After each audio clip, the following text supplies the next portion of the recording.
First and foremost, we hope you are all well and healthy. It's the most important thing right now. And we also want to make sure you know that in this uncertain time, we're here to help as your membership association. To that end, we plan to maintain communications with all of you and to share on an ongoing basis the things we think will be most useful on this journey together. We are maintaining a living document at Gateway Center for Giving that details regional funder responses. So you can see what your peers are doing to address challenges and to foster solutions. Kelly's going to show us on the screen right now what that working document looks like to track responses. We want you to stay informed of what your peers are doing. We hope to encourage you to collaborate if you're interested, fill gaps if you perceive there to be gaps that may emerge. So please let us know if you're engaging in any strategies that you want to share on this sheet. Please email Kelly, Kelly, at centerforgiving.org to share your updates. Okay. Gateway Center for Giving is a membership association. We are the regional association for Missouri of grant makers in the region. We've been around 50 years. We help donors to connect with each other. We help them to learn together, and we help them to act with impact. And we now have on our website, which is centerforgiving.org, a curated page of resources for you to grab as you need. And Kelly's showing us where that section is on our website when you log in. We hope you'll go there and look at some of the resources specifically intended to help funders at this time to navigate. We will also be moving all of our spring programming online, so you can continue your learning and your connecting. And you can visit our webpage event calendar, which Kelly is showing us again on screen right now. For those of you who are on screen, you can see the latest updates, and you can also register for programs of interest. So for example, our program next week on the federal budget, which will now focus on the coronavirus impacts as well, is going to all be online next week. And finally, in a time that may feel really isolating to you and to everyone on this call, remember that the GCG member directory contains funder contact information. So if you're a member of Gateway Center for Giving, you can access that directory and reach out to your sector colleagues directly if you wish to do so. Today's call is going to include a brief presentation from Amelia Bond, who is the CEO of the St. Louis Community Foundation. Amelia will be sharing information about the new initiative that she has spearheaded along with a lot of partners, the COVID-19 Response Fund. We'll then hear from, I think, Michelle Tucker. Someone from United Way will be here to share with us what's happening over from their orbit at United Way and their responses. And we will also then have the floor open to questions and comments. We're hoping there'll be some peer sharing of information, including some legislative updates that are pending at the national level. And folks who may be joining us from that Deaconess call this morning can maybe update us on some of the things they learned today as well. So before we get started with Amelia, I just want to quickly recognize a few things for all of us to bear in mind. Number one, I know everyone on this call recognizes this is going to be a really tough road ahead for nonprofits with canceled fundraising appeals, new emerging needs from vulnerable populations.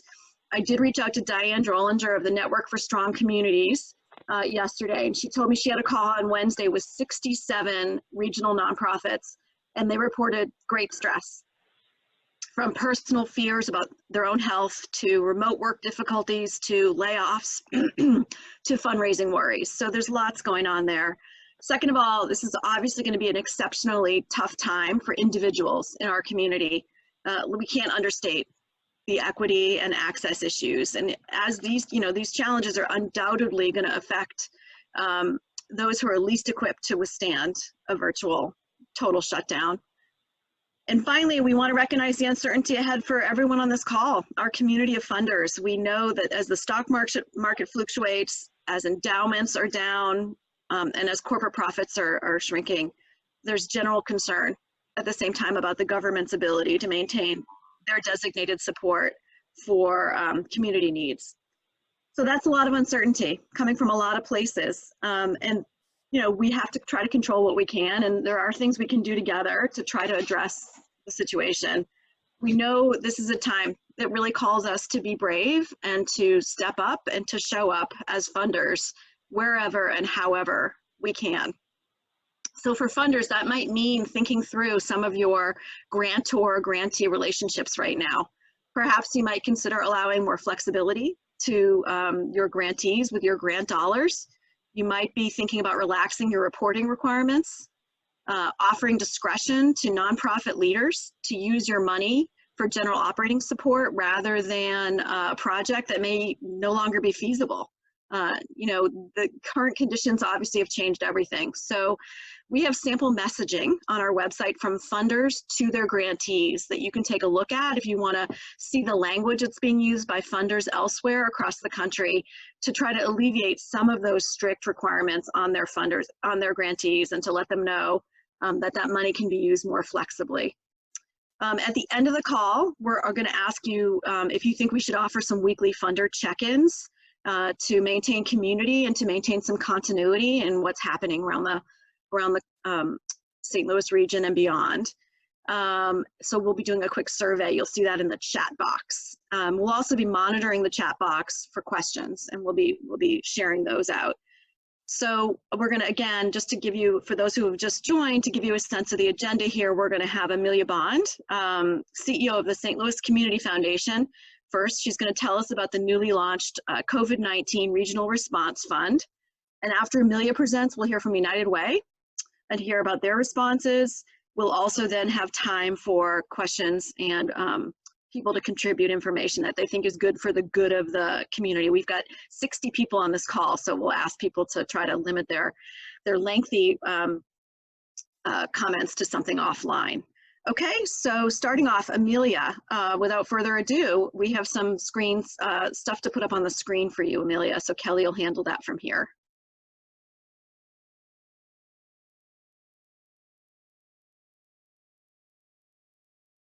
Amelia, are you there? You might want to unmute if you are.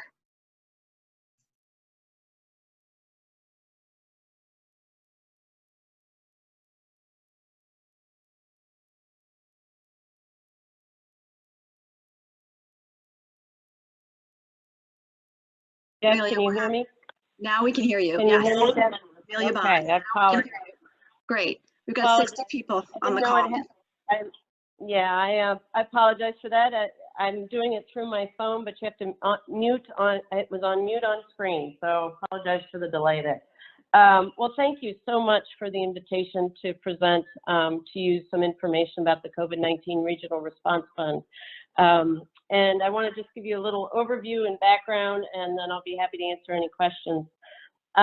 This fund will be used to direct resources to regional nonprofits that are working with local communities disproportionately affected by the coronavirus crisis and the economic fallout. Last Friday, we released a press release about the fund, so you can find that online.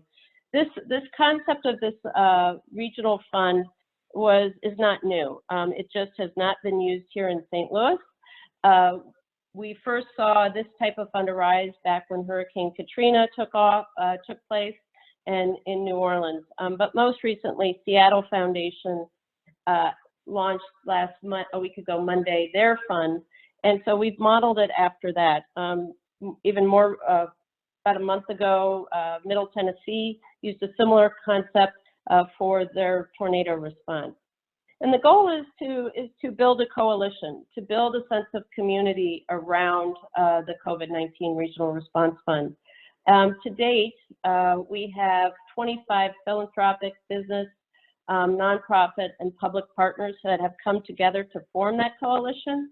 And their purpose is, they are a catalyst to attract other businesses, corporations, private foundations, and individual donors to support the fund. It's really a cry to rally our community around a fund and pull those that might not otherwise even step into philanthropy to come to the table and support our region and to have greater impact by supporting a single fund.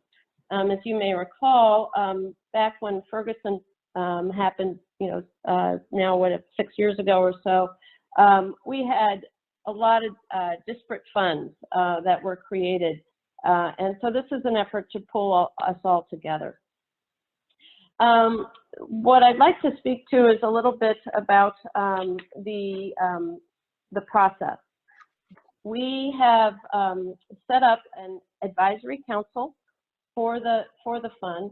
That council is comprised of some of the best and brightest and most experienced grant makers in our region, as well as providing representation of government taxing districts, corporate, and with an equity component and a health component and an education component and a labor component. You can see on the slide here those members that have been identified. We are still missing a couple other individuals that we're reaching out to. We hope to expand beyond the city, St. Louis City and St. Louis County, if at all possible. So that's still the word we're using here at the Community Foundation, and I think we're all experiencing, is there's a lot of fluidity to everything we do. I am pleased to announce that also Blake Strode of Our City's Defenders has joined the council as well. And the purpose of this council is to make sure that all voices are being heard as we do the grant making with the funds that are raised through this fund. So what we have a model. What are we trying to tap here, and how are we fundraising to build that fund where this group can come together and make decisions of where the funds will go? We're capitalizing on the funds here at the Community Foundation, all of the donors, as well as the 2,000 to 3,000 person wealth advisor network that we have. We also are capitalizing on our Give STL Day experience because we are expanding to a digital promotional platform that will reach the broader community. There's more to come on that. We also, obviously, we have 15 foundations that have signed up that really were the catalyst to this overall coalition. It's truly remarkable. Of everybody stepped in to support this coalition and this effort of getting this fund off the ground. You can see on the slide the list of names.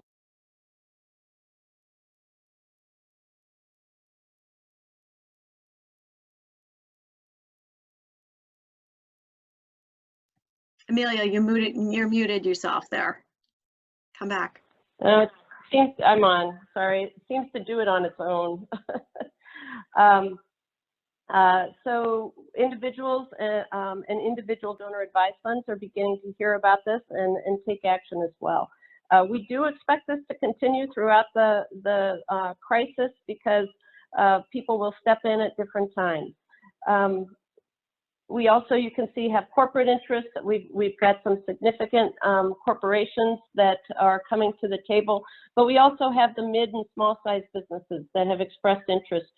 For example, the last one on the list, Westport One, has an interesting story. Jim Maxwell with that corporation was referred to us by the regional chamber, and they have dedicated 5% of their March revenues to the fund. So lots of creativity in the way people are going to give. In total at this point, we estimate that the fund has approximately $800,000 in it, with 9 of our coalition members still to report what they're going to give. We ask people to jump on, join us, and as you work through your process, we will continue to grow the fund. We also, well, I'll mention in a minute a second fund. I'll tell you a little more after I complete my report on this fund. But we do have a second fund that has been opened called the Gateway Resilience Fund, which is very specific to supporting employees who have been displaced from their employment, as well as smaller businesses. I'll come back to that in a minute. The advisory council is, as you can tell, is an impressive group. They are actually having their first call right now as we speak, coming up with the framework of which they will operate. We anticipate that there will be a first wave of grant making that will occur later next week to perhaps into early the following week. And the advisory council will make those recommendations. It will not be a competitive grant making process in the beginning, because together we're going to establish where are some of the highest and highest needs with the greatest impact that we can have on, that we're seeing right through this emergency in the beginning. If the fund should grow of sufficient size, that's when we'll see some competitive grant making take place. And we've identified in our press release some initial needs that we're seeing, particularly essential medicine and foods and distribution in particular, technology as it relates to needs in the schools, rent, mortgages, and utilities are also some that have heard. Also, I was sitting on the advisory council's call as they were going around talking about what they're hearing, what they're seeing, and already we're hearing additional new things that 2 days ago we weren't necessarily hearing. So I think this, again, throughout the whole process, both the crisis and the recovery will be very fluid. I want to mention that we will be measuring the impact. The Center for Civic Research and Innovation is a new affiliate of the Community Foundation. Dave Leipoltz, who some of you may know, formerly of Better Together, and let me say it's not Better Together 2.0, it is a new effort to create data to help nonprofits make better informed decisions, as well as some of the business organizations are also using their services. They're headquartered temporarily down with the regional chamber and Civic Progress in the MetLife building. We're going to use that affiliate to provide information on sort of where we're having impact through this fund. So lastly, I just want to mention this new resilience fund that I just announced. That fund currently has about $500,000 in it, started by a couple donors. We do see a lot of interest in that.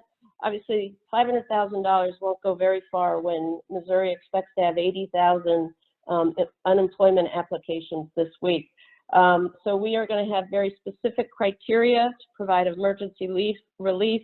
That criteria has not been established. So again, this is really forming as we speak, but we do have a lot of interest in it. So with that, I think, Deb, I think I've covered the broad overview, and I'm happy to answer any questions. Great, thank you, Amelia. Why don't we take a pause here if there are questions for Amelia about the fund? If you could either raise your hand if we can see you, and if we can't see you, if you could put it in the chat box, that would be helpful. Let's pause here. Questions for Amelia?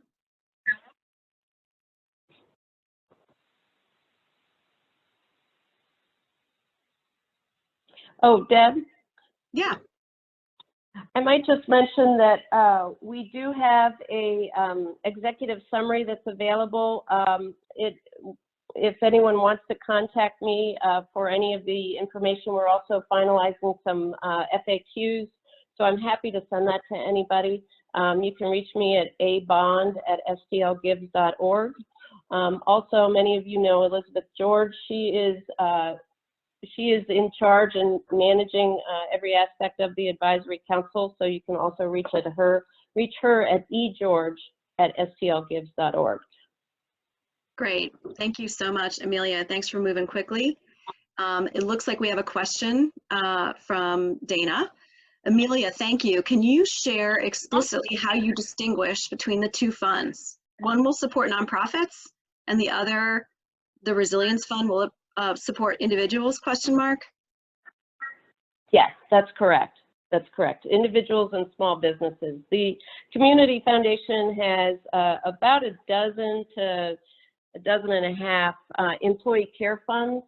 So we have about, I think, 100,000 employees through these companies that we support. So through that business, regular business that we do, we actually have the expertise to accept applications from individuals and provide them emergency relief based upon criteria that a fund establishes. So this is, obviously it's new to us. It's extremely broad-based because you're talking about businesses across the region or individuals across the region. But one of the areas that we're thinking that this fund might, people might be able to apply for would be funeral expenses, for example. So more to come on that, but it is specifically for individuals and small businesses. Okay, great, thanks. It looks like we have another question. Funding for program expenses. What about operating expenses or survival expenses for the nonprofit itself? Again, I think that that is going to be, I'll say it's fluid. I think we're going to look at case-by-case individual situation. Once we get to a competitive grant-making process, should the fund grow sufficiently, I'm sure we will have a variety of different opportunities. But in the near term, the plan is to look at some of the most immediate needs that advisory council sees as priorities to have the most impact right now. Okay, so holding off on making a decision about general operating support. A question from Amy to everyone. What is the geographic footprint being served by the fund? Our goal is to have it, we want to reach out to St. Charles and St. Clair County. Currently, quite frankly, just haven't had time as we've been working over the last week to set this up. But initially, we're focused on St. Louis City and St. Louis County. Great, and will that all be in the FAQs once they're up on your website? Yes. Okay. Any other questions for Amelia before we move on to hear from United Way? Okay, very good. And Amelia, you'll be on the call in case we get to general discussion about this. Yep. Okay, terrific. Okay, do we have Michelle Tucker on the phone?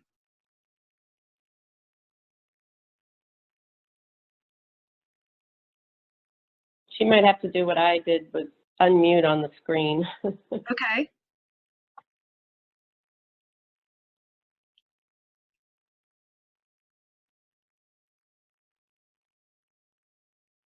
And if Michelle, if you're here, we can't hear you. Maybe someone else from United Way wants to jump in quickly and tell us what they know. Can you hear me now? Oh, there you are. Thanks, Michelle. Okay. Yeah. Okay. So it was the Star 6 feature that I needed to access. So Excellent. We're all learning as we go. Thank you, Michelle, for joining us. no, this is great. That was a learning lesson for me. I am so happy that you're hosting this call in this forum because it gives us a chance to talk as a funder circle. So thank you for that. So I really do want to thank everyone for what I know, it's just a mobilization during a very unprecedented time. So thank you from United Way, my teammates. So what are we doing at United Way? We're working right now to ensure we keep our states and our partners in place as well as possible to make sure we continue offering our services on the front line because, our nonprofits, as you said, Deb, earlier, sometimes they are a forgotten group, and we need to remember that our community turns to them first and foremost when they are experiencing any sort of difficulty and just for ongoing services. So it's a good thing that we are able to stay, very closely connected to our nonprofits to make sure they are kept whole. So at United Way, we moved our team off-site. We're all working remotely. We're trying to just make sure we stay stable and able to cover especially our 211 hotline. And so as you know, it's the community's response line to a crisis, and we continue to see the volume grow exponentially. So we connected very closely with St. Louis County last week, and they asked that we start to take on additional volume as a first level resource to answer questions around COVID-19. And so that's where we saw the first extreme spike there on that hotline because the news outlet had just announced our first case in the county area. And so, of course, people had questions. So we wanted to mobilize and be a source of information for those who had questions. And then we started to receive additional phone calls as restrictions were announced. So as Amelia said, this is a fluid situation, and so it is ever evolving. Every time we, turn on the TV or tune in, there is something additional shared. So the community reaches out and they are asking for immediate assistance around just, basic needs. And if you think about the populations that are being most impacted and hit directly, they are industries that aren't able to simply work remotely and aren't able to, just find childcare at the turn of a dime. And so they are reaching out, asking for assistance in many cases for childcare resources, transportation, and ways to supplement income. So that's what the hotline is seeing right now.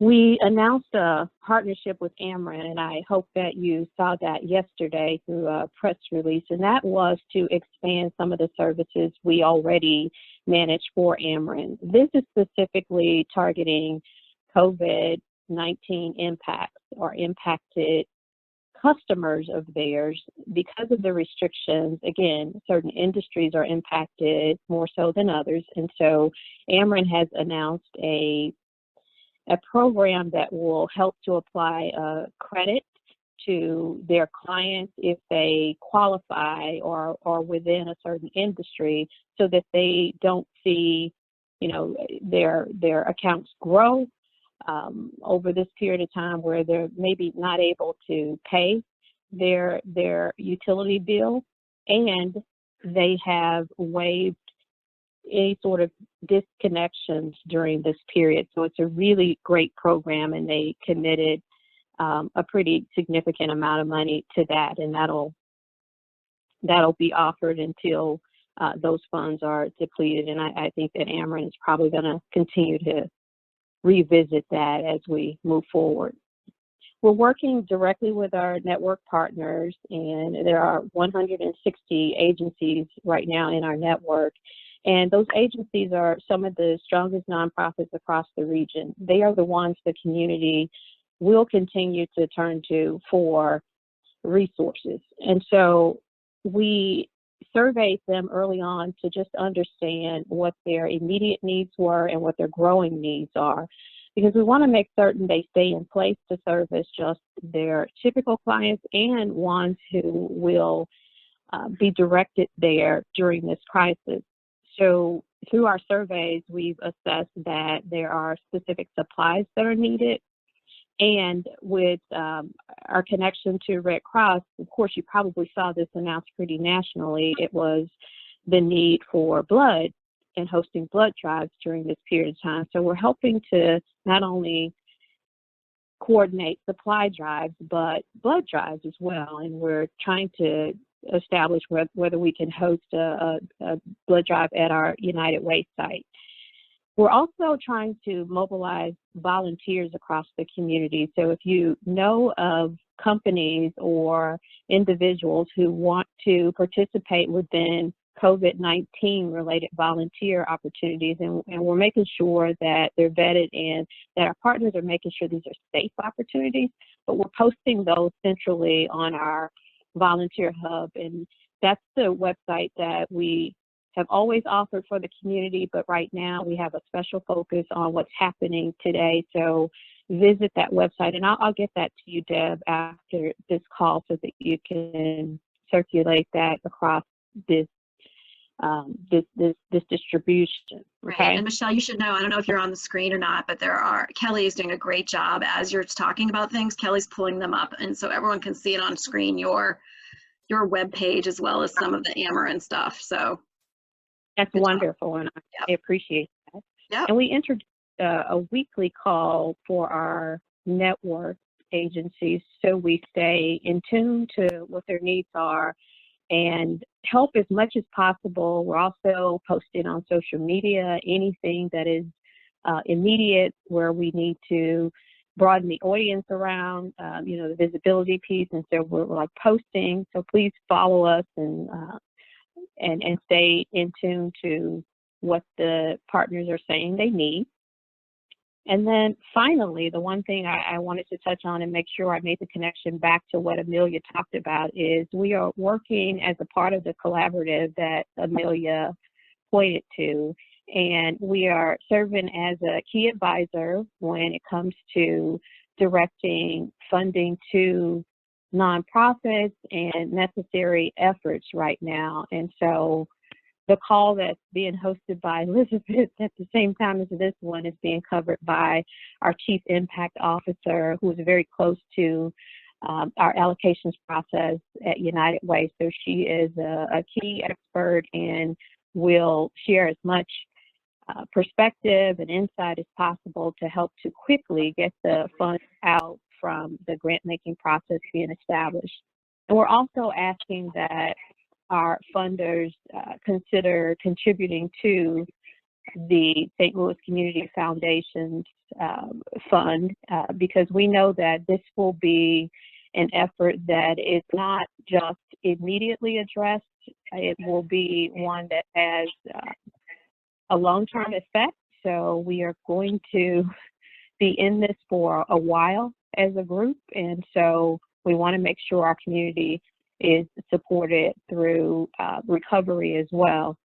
And lastly, we are working with our long-time donors to make sure we have flexible funds right now to respond to all of the things that I described, because our dollars are typically assigned to our network, and they have been allocated out. And so what we're working with now is funders who can help us to respond to some of the desperate needs of our agencies. And so again, we plan to work directly with them and help them to close gaps as necessary, because again, we need to keep everyone as whole as possible and able to respond to this growing need and crisis we continue to experience. So again, thank you all for kind of mobilizing and talking about what your efforts look like. I am taking copious notes, because if we need to reach out and partner closer with one of you as a funder, then we are ready to do that. So thanks a lot, Deb, for giving me a forum, and I'm happy to take questions. Okay, great. And best way to reach you, if a funder wants to reach you directly, what's the best way to do that these days, Michelle? So if it's a funder, if it's someone on this call, they can just reach out. I mean, probably email is best. My phone has been continuously ringing. I've been on phone calls pretty consistently since everything started to grow. So my email is best, and I'll get back with you. Great. Great. Questions for Michelle Tucker?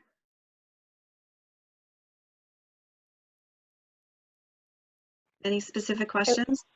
It looks like there's a question coming in from Sarah Kramer saying, how are other funders on the phone reserving emergency funds to deliver directly to nonprofit partners in addition to United Way and Community Foundation funds? So let's hold off on that question until we take some questions for Michelle, I think.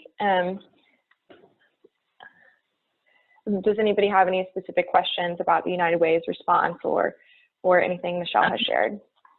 This is Amelia. Can I make one additional comment, if I may? I just wanted to add to Michelle's comments that the fact that United Way is an advisor to the Regional Recovery Fund, Response Fund, excuse me, I'm acting like it's already a recovery. The Regional Response Fund is really important, because it makes the work of the United Way aligning well with the Community Foundation's efforts of building this coalition. Also with Rich McClure serving on the Advisory Council, he was the 2019 campaign chair of the United Way, and so again, I think we have a collaborative, coordinated effort here going and connecting the two organizations and all of the partners. Great, thank you. Sarah Kramer, not to put you on the spot, but I know that you had something to add potentially about legislative updates. Did you want to share that now? Can you hear me? Yep. Okay, I hope you can't see me because I haven't showered yet today. Okay. Welcome to the club. Yeah. There's just the Senate Phase 3 proposed legislation document came out today, and I shared it with the Gateway Center for Giving. And there's just some interesting information in here regarding permitting deductions for individuals and corporations for tax purposes, increasing the limitation on deductions for contributions of food inventory from 15 to 25% and such. So I encourage everybody to look at that proposed legislation. There's some good news in it. I mean, I'm just focusing on really the nonprofit and the contributions component, but there's great news for small businesses, entrepreneurs. You know, obviously the tax deadline is going to be extended. So it feels like government is coming together finally.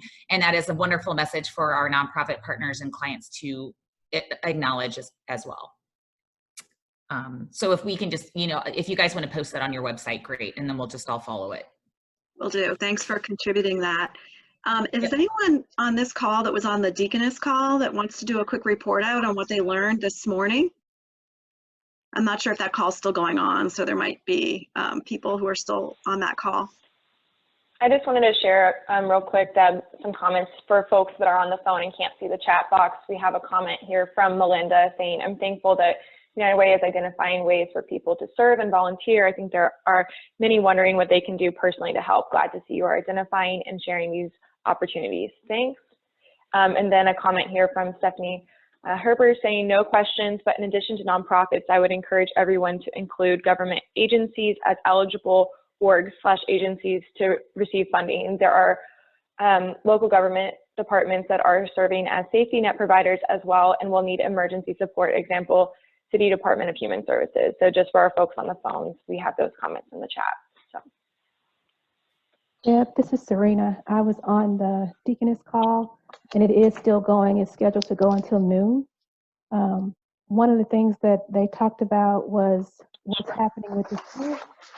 Dr. Adams was on the call, and there was somebody there from DESE, as well as the executive director for the charter schools, and there was another school district represented, Rockwood School District.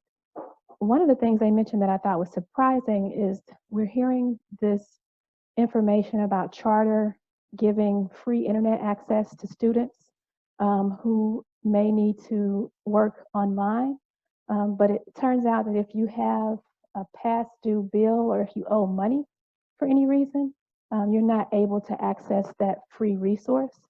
So one of the things that they were talking about on the call was really looking at some of the inequitable access to resources. So not just the internet service itself, but do students actually have technology to use while they're at home? It sounds like St. Louis Public School District does have the technology they need. Dr. Adams mentioned that they have iPads, and if it looks like this is going to be a long-term situation, that they can deploy those for students to be able to use. But there may be other districts who don't have that technology. So when we're thinking about continuing support for school districts, the internet access piece is one component because that charter solution seems incomplete, and then also the technology that will be needed to access the internet. Great, thanks Serena for that. I know that Jane Donahue of the St. Louis Public Schools Foundation is on the advisory board or advisory committee for the Community Foundation, so I'm sure she can also lend some insights into that that technology need, but really helpful to hear that. Thank you, Serena. Looks like we have some questions in the group chat. Kelly, if you want to share those. Sure, so I'm seeing a question here from Sarah Kramer. Michelle and Amelia, can you speak in just a little bit in more detail regarding how funds will be disseminated out of state and into Illinois geographies? More info on how your grantor decision makers are taking geography into consideration. I know this is a big question for companies that are working up plans to contribute to your funds. So it's Michelle. Can you hear me? Mm-hmm. I'm sorry. Okay. So our scope has always been the 16 county MSA. So we are continuing to cover the Illinois counties as well. So we will remain very focused, and we're working to help keep our Illinois agencies intact and supportive and at the ready as well. So Illinois is in scope, so it's 16 counties.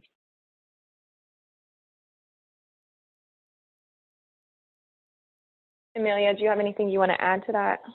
About geography. Or Sorry, the computer went on mute again. Yeah, as far as geography, at this point, I would say everything is very fluid. The intent to start with was with St. Clair, St. Charles, St. Louis County, and St. Louis City.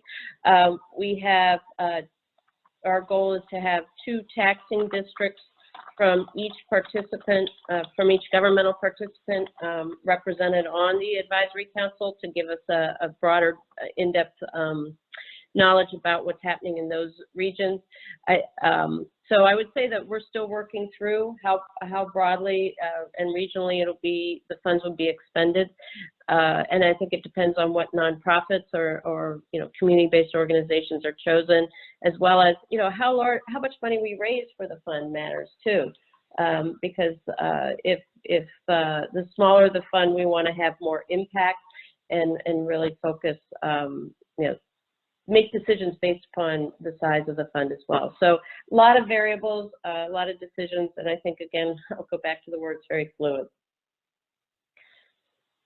Okay, great. Another question here, probably for Amelia from Pat Smith. He's asking, for those who have gifted to the Regional Response Fund, how did you determine how the amount of the gift or determine the amount of gift in relation to your grant processes / board input, or for the advisory committee, I guess, for the board? Sounds to me that's a question for funders. How did funders decide how much to give in relation to their grant process, and did they get board input before they did it? Correct. Okay. Oh, okay. If I understand it correctly, it's just what we did first was asked each funder, would you be willing to be a member of the coalition? I think what's most important is that we have a coming together of the community, and everyone has a different process to go through. And we recognize that takes time. Some can do it more quickly than others. So we're looking to build a coalition that elevates this fund and brings the broader region's attention to the needs. So the fund is able to work with your schedule. And the grant making will occur based upon how much is in the fund at any given time. As far as people contributing to the fund, Amelia, you'll take any amount, I think is probably the answer, right? Yes, we'll take any amount. I do encourage, particularly from foundations and larger gifts, we can, at the Community Foundation, we can send wire instructions. Also, we take checks. But then, we do have on our website, the PayPal, which obviously has the credit card charges. And we are actually shortly going to be having a side campaign on a digital platform similar. It'll be much like Give STL Day. And on that particular site, we'll be able to have donors add to their contribution to cover their credit card charges, which is often what our experience has been. About 2/3 of donors do choose to do that. So for those online, we'll probably use that site even more. Okay, and it sounds like a range of donations. To respond to Pat Smith's question, if any other funders want to jump in who have contributed and say how you determine the amount, feel free to do so. Yep. Also, I just want to encourage everyone to spread the word that we're looking to really build some momentum of giving through, a broader network. So, and follow us. Like Michelle, we're ramping up our social media on the fund. So like us, share us on Facebook and Twitter and Instagram. Okay, great. Thanks, Amelia. It looks like Keisha Davis, thank you for adding the link to the YouTube of the Deaconess Incarnate Word discussion. We appreciate that. That's online now, and we'll get that out to everyone as well. Jane Callahan says on the NCS call on Wednesday, I think that might be Sorry, the call on Wednesday that Diane Drollinger hosted, Got it. I jumped on that call just to listen in, and many of those nonprofits were pivoting right away and saying that they were looking for Give STL Day as a way to increase revenue. So, I'm just wondering, Amelia, if there's any kind of trade-off there between pivoting for that for the fund as opposed to individual organizations looking for that as an individual fundraising strategy.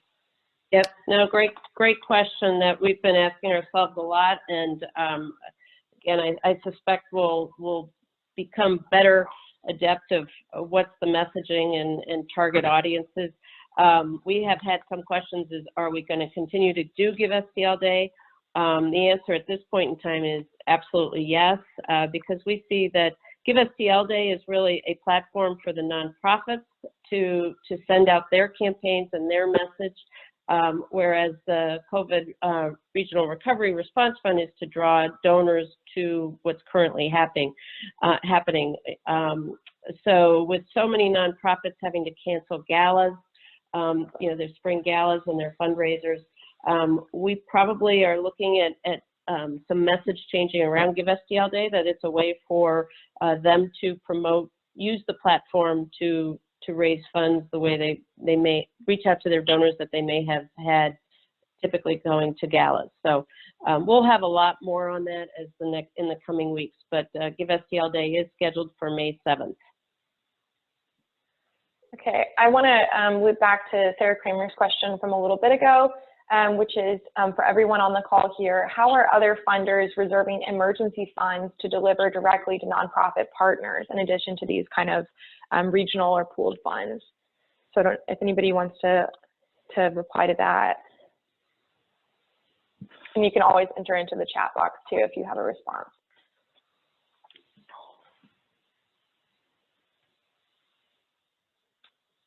While we're waiting for any responses on that, I don't know if anyone who's on the census, involved in the census fund, would like to just quickly address. I know that they're pivoting to allow grantees more flexibility around the amount of money that was given to go out and do hard to count community. Oh, Alex Rankin is here. Alex, why don't you speak for what I was about to say? And also, guys, while you're home right now, you should all be doing the census, by the way. Alex, tell us what you're doing, the pivot. Thanks, Deb. Yes, I wholeheartedly agree. Hopefully you all have filled out your census form.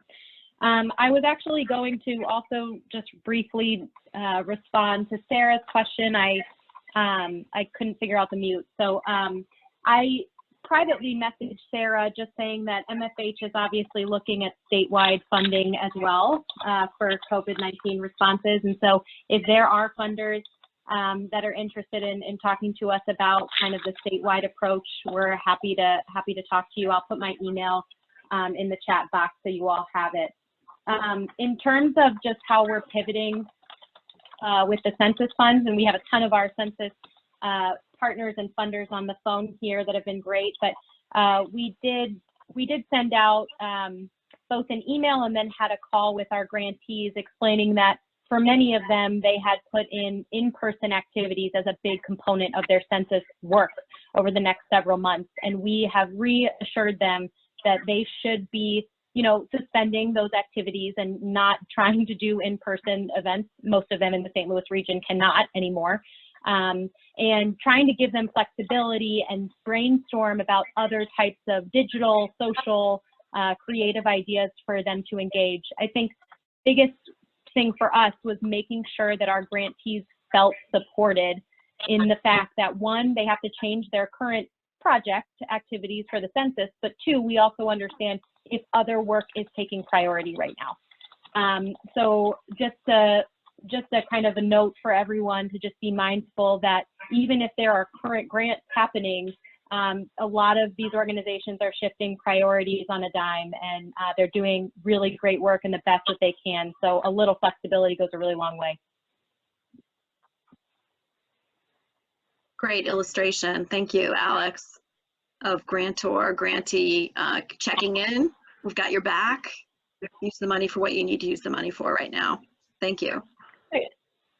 And it looks like another comment here from VNA at Wells Fargo. She's saying, at Wells Fargo, we are treating our disaster response fund separate from our local charitable giving budget. We are allowing more flexibility for partners so that they can shift their funds. Example, sponsorships of an event to general operating. So thank you, VNA, on that.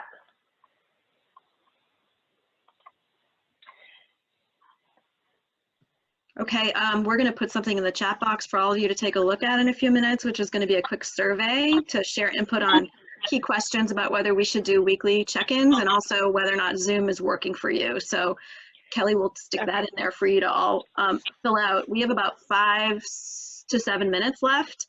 I want to note that, you know, this is a really good illustration of the power of our network. You know, we have each other, obviously, to lean on, and we are, Gateway is an engaged member of our national affiliate, which is called the United Philanthropy Forum. They are constantly sending out updated information and news and tools that we will be posting that you can use in your work. We want you to know there's a multitude of resources on our website, including that tracking sheet, which will track all of your responses so that everyone can see what it is you're doing and choose if they want to collaborate and or gap fill. It's really important. I want to give you all my cell phone in case anyone needs to reach me during this time. My cell phone number, 314-518-0026. 314-518-0026. Feel free to call me if you want to connect on any of the things we've discussed or anything else. What else do we have? Any other announcements for the good of the order before we wrap up? Deb, I have a couple more comments here in the box, just for the folks on the phone. So I think this one's coming from, I think, Keisha, if I'm not correct me if I'm wrong here. We've pushed out about $100,000 to specific partners for emergency funds to be used for general operating expenses, and are currently exploring other ways to remain flexible to the needs of advocacy, public policy, and community organizing partners. I also have received a message from Jim Kemp mentioning that Bank of America has committed $100 million to support communities around the world for coronavirus, and we'll be putting that up on our news thing, but that includes long-term economic recovery, so that's really exciting. So thanks, Jim, for that, and we'll be sure to include that on our response chart. And then just one other note real quickly about the response chart. If you are part of an organization where the firewall is blocking you from accessing Google Docs, I'm happy to share a Word document or PDF copy of it. So just email me for that. I received a request for that already, and I'm happy to do that. I will say that that document is being updated daily along with our resource page. So just know that it will be the date it's stamped on, and that we can provide updates as needed. So, and I will put the link to that Google Doc here in the chat for folks, but it's also on our website. Other questions or comments for the good of the order? Anyone want to chime in here with some words of wisdom or some response information that will be helpful to your peers? Hey, Deb, this is Mike Howard at YouthBridge. Hi, Mike. Knowing that there was going to be an influx of funds to support immediate needs of the community, we are going to focus on creating a fund for crisis management, disaster preparedness, and emergency needs for the nonprofits themselves. So just kind of an FYI. Great. And if folks want to tag up with you on that, Mike, they can reach you at YouthBridge? Yes. Email is probably the easiest way to go. Okay. Want to tell us what it is? No. Okay. It's mhoward@youthbridge.org. Thank you. Anyone else have any comments? Looks like Amy Stringer-Hessel has added something to the chat box.